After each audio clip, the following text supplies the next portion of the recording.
Welcome to the Bourbon Van. I'm Phil. I'm Julie, and this is Risky Whiskey.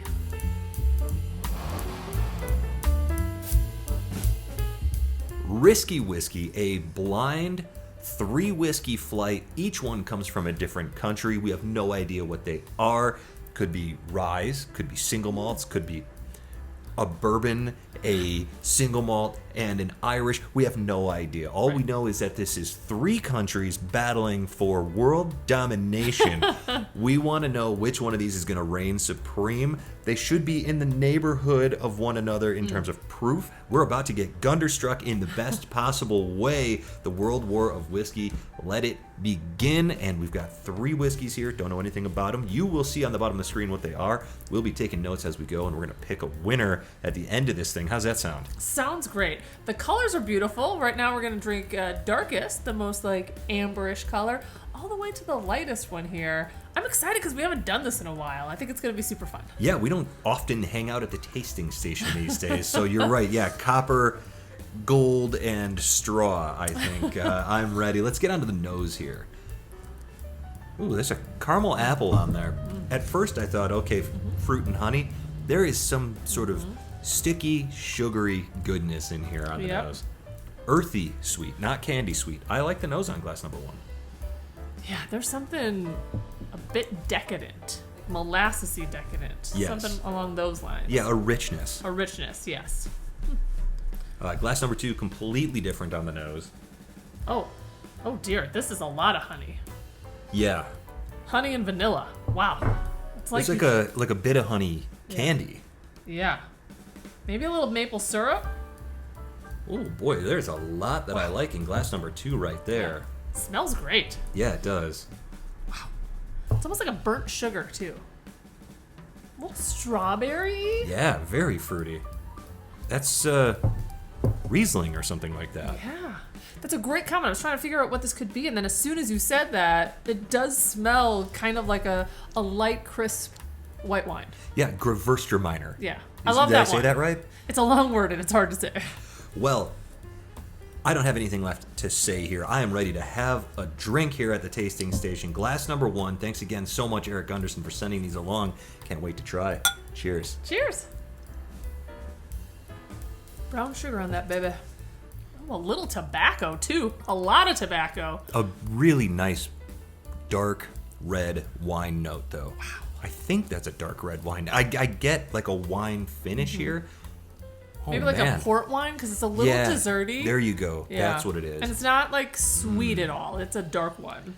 Yeah. The wine is earthy, but the sweetness is that brown sugar. What a combo. This is nice. This isn't going to sound good, but it almost tastes a little ashy, too.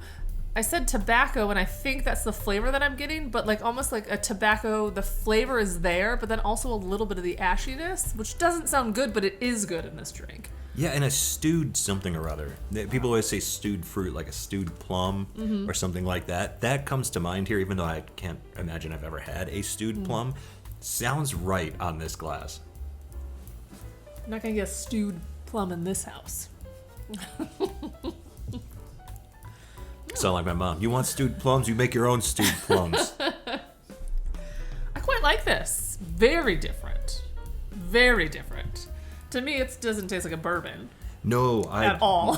I do not get American vibes from any of these 3 on the nose, and certainly not that one on the palate. And there was no restrictions, but I kind of just assumed it was going to be just from other countries. Yeah, I honestly don't have any idea. You know, for all I know, we could get a Canadian rye, an American rye, and an Irish rye all in the same flight, or we could get a bourbon, a rye, and a single malt. I just have no idea what to expect here. That's what I think I like the most about this flight. Completely surprised, totally off guard. Totally blind. You got to be up for anything. We don't have an experienced world-centric palate, so it's going to be interesting just to try some new things here, I think, because that, off the bat, doesn't taste like anything I've ever had before. This was my favorite nose, I think, of the bunch. Man, so much honey, maple syrup. There's a little bit of a rose nose to it, too. All right. Like a cooked brown sugar, too. Beautiful. Should we do... Okay, so we said cheers already. What do we say for the second one? Sláinte. Let's say sláinte. Yeah, pick another country. There we go. There's a thickness to this, so it's really light on the palate, but it's almost like melted like brown sugar and butter. Maybe the butter and brown sugar were melted over a campfire or something. The campfire note for me is almost a little bit of a marshmallow. Yeah. Wow. Yeah, maybe like it's toasted. There might be some pot still sort of funk going on here too, but not much. If it's there, it's a slight hint for me. Okay, the maple comes through. The fruit notes come through. Maple. Once again, I think that there's a wine note here. Maybe a sherry note or something like that. Like not a super pungent, huge flavor, but just something there that's reminiscent of wine to me, but quite nice. That's very tasty. I immediately think like, oh, this might be like an Irish whiskey, but I also kind of think it could be Japanese. Oh. There's something Japanese about this. See, we're all over the map. I know. Couldn't be further from one another. A little further maybe, but yeah. Not much. I gotta think outside the box. I know he's got all the things, and I always just think of like our neighbors everywhere instead of, Yeah. it could be an Indian whiskey. Well, I wondered about that. Yeah, absolutely. I think that's what I like so much about this series as we're getting into it here. I don't care where they're from, or where fun. I don't care where they're from or who wins. All I want to know is what's the best whiskey of these three? What's something that I maybe haven't tried before? Something that's worth exploring? Yeah. So far, I like both of these that we've tasted. Well, I was thinking this was going to be tricky because these are very different. Yeah, super unique. Just in the flavor profile and how they drink. But I really like them both for what they offer. Yeah, absolutely. I think that glass number 2 there was a very nice treat. Super sweet, but that earthy sort of backbone that we found on both of these so far, keeping things tempered, keeping them well balanced. These are flavorful, tasty whiskeys. I'm enjoying the heck out of these. Yeah, delicious. You know what this kind of reminds me of? What's that? Circus peanuts. Huh. I had light strawberry white wine as my nosing, and for some reason, when I went to pick up this glass, it reminded me of circus peanuts. I could see it a little bit. Yeah. Yeah, not intense like some Tennessee whiskeys and that sort of thing. Right. But yeah, I could see that. Gosh, I feel like I haven't given that note in years. It's been a minute. Yeah. So you picked the cheers for this one. Well, in honor of our friend Eric Gunderson. L'chaim. L'chaim. That's so much different. Like it's thin. Yeah. Mid palate, the flavors rush through. I got a lot of fruit. Then it kind of disappears. There's a bit of a medicinal quality, I think, about this one. Not a lot, just a very light. Yeah, a little more ethanol on the palate here. That was surprising because the white wine on the nose that we were getting, that sort of Riesling thing, that fruit that's almost like a peach fruit, apricot maybe, coming through. Yeah, apricot.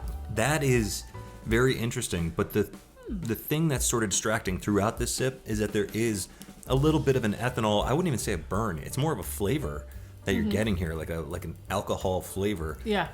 That you said medicinal. I think that's the same page. Yeah. It's an interesting whiskey, and I do like the flavors, but there's something a little off in the balance of this one compared to these other ones. Maybe it's just the color playing tricks on my mind. Well, I was thinking they really do suit each other. The colors that I see suit what's in the glass. Like this one was super rich. This one was a little bit sweet, but a little bit rich. And then this one is just kind of light. This is the least complex of the three that we've tried. I would agree. It feels a bit summery. The flavors are light and lively. Yeah, the knock that I had on this one about it having an alcohol flavor to it, the ethanol coming through, medicinal, something that doesn't really hit my palate all that well. It's still there on sip number 2, and I think that's probably something that we'll have to go back the other direction to determine if it's still there, a little A/B testing, whatnot. Because I'm curious if it's just because we're coming off glass 2, even though we cleansed our palates. Right. But glass 3 so far, for me, not my favorite. Falling behind a little bit here. I know. But this is the best part when we go the other way, just to see if we can change things up a little bit. Yeah, because if you're playing Risk, those two countries that are ganging up on the one doesn't always go in their favor. Let's see how it goes back the other direction. All right, back to glass number 3. It's not my favorite of the bunch. I don't really understand it, but there is something intriguing about it. It's not super flavorful. I think it's pretty one note. You get that Riesling-ish flavor, something white wine-ish, and then the apricot That's about it. There's not like a lingering vanilla or oak or anything like that. So for me, that one is still in third place at the moment. What do you think, Kat? Glass 2. Man, I like the smell of this one. Maple syrup. Man, absolutely. It's like, I mean, if anything tastes like Canada, it's this one right here with that maple. And I don't think this is a Canadian. Even thinking Canada. I don't think this is a Canadian whiskey at all, but it's got that maple syrup vibe that I love so much. I like this one. We don't have to guess what these are, where they're from, anything like that. But I'm making notes because I'm always curious if I ever come close, which I never do. But it's fun to pretend. Julie just always taking inventory. Inventory. If you don't think you're being watched around Julie, you are. Oh, I like this one. Yeah, I didn't get anything new on this one. The flavors are really good. I still get that marshmallows, a little bit of funk, the brown sugar. The nose is so mapley. Yeah, it's like a marshmallow tobacco. Yeah. Interesting. That's super flavorful, and it lingers really well. I think you said that this one has an Irish vibe to it, and I totally agree with you on that. Yeah. Ironically, that's not where I think I'm going to go with this one. No kidding? Yeah. Oh my goodness. It does have an Irishy vibe, but it feels too easy. Too easy. Okay, fair enough. Gosh, this nose is delicious too. Yeah, this one has a real intensity and a complexity that I think maybe it puts it ahead of the other ones. Although glass number 2, that flavor profile is beautiful. A little bit of smoked meat on that now. Totally though, gently, but I mean, I wouldn't say that there's smoke here. I would say that it's grilled. Yeah, it's more like a grill note. Yeah, there you go. Absolutely. Yeah. A little bit of pineapple here, honey coming through in waves all of a sudden. Wow, this one has. I would argue that this one has the most complex palate. I said it a minute ago, and it continues to bring new flavors with each sip. Really interesting whiskey. They would be hard to not like this whiskey. I think this is real interesting. I think number 2 is sweet, number 1 is savory, and number 3 is like dessert. Yeah, I would think so. Glass number 1 here even has like an ocean sort of sea breeze sort of thing going on. I don't know if it's salty, but something here is reminding me of the ocean. Not briny. It's too sweet for that. But there's something in the nose maybe that's taken me to the beach. This one lingers. She's a lingerer. Yeah, she hangs around. That flavor that I'm getting on that finish, like the finish on glass number 1 far exceeds the other one. Yeah. It just hangs around. Yeah, glass number 1, the finish here is almost like that grilled pineapple that you were talking about, but there's a strawberry zing there too. There's a brightness. I can't wait to find out where these are from because this one's got such a unique flavor profile. I really don't think I've had anything quite like it. Yeah. Quick bit of A/B testing here. We won't show you all that, or this would be a really long video, and then we'll be back with our decisions. This is great, and for once, if not equal, I think I might have more in my glasses left. How much did you pour? A lot more in your glasses? I mean, I did eyeball them, so I don't know. We'll see. It's possible. Usually, if I over pour one glass, I give it to me. Well, let's start with the back of the pack. You have the envelope over there. Oh, right. And love an envelope. Let's go from worst to first for both of our opinions. Yeah. What was your least favorite of this bunch? Number 3 was my least favorite. Same here. It was fine. There was nothing I didn't not like about it. I just didn't particularly enjoy this one all that much. It wasn't as complex, the flavors weren't as huge, and it didn't linger as long. So for me, that was an easy call. Third place, let's rip into the envelope, find out what we got here. But will I know all the answers then? I actually don't know how they're in there. So should we just do them all? Yeah, let's just move our 1, 2, 3s forward, and then just in case they're all written on one piece of paper, then there's no cheating. Okay. Number 1 for you in 3, 2, 1. Yeah, I figured we were split. Yeah, I figured we were gonna split here. I'm gonna move my 1, 2, 3. I'm gonna tier it for you. There we go. Yeah. Yeah. Glass number 2, to me, that was the last one that I sipped, and I didn't find as much complexity there. I didn't find as much enjoyment there as I was finding suddenly in glass number 1. Glass number 1 just kept getting better and better for me. Yeah, and this is my intellectual versus love. I knew it. And intellectually, I think this is glass number 1 is a more complex drink. At the end, it started getting a little cloying for me. That grill note just kept going and building, and it was almost a little bit too much for me. But I do think this is an amazing sip. I think that's a great point, though, and that's another indicator of how everybody's palates are different, And there we go. So for me, it's glass 1, then glass 2, then glass 3. For Julie, it is glass 2, then glass 1, then glass 3. Let's find out who will reign supreme here on the inaugural edition of Risky Whiskey, the World War of Whiskey.